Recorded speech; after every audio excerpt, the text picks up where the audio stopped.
داشتیم از مشهد می‌بینیم یه دفعه اومد بعد پیچید جلومون اومد پیچیدون جلو کشید نزد یه دونه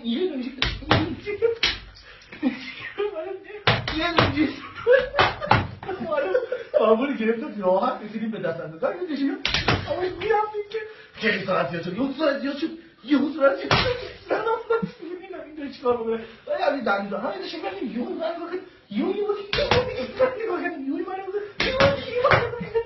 اومدن دنده کشتن داشتیم نمی‌رفتیم داشتیم اصلا کمکی نکردن این کمکی نکردن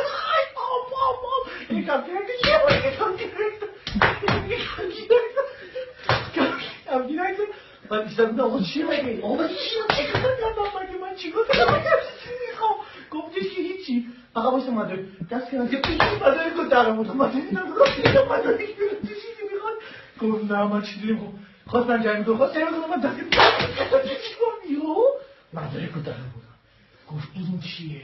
گفتم دیگه آقا یه دفعه داشتم گاز میرم داشتم میرم میرم چی خدا من کم اومدی جلوتر این چی خدای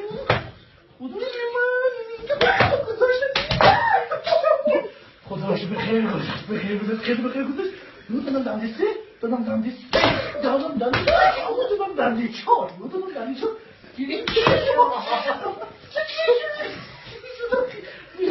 میومدم کشیدم من بود یوش داد گیردم اون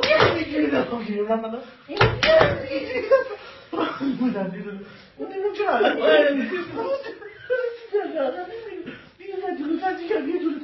کمک کننده من خواب بود گفتم چرا خوابی؟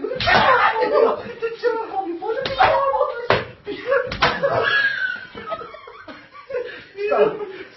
سلام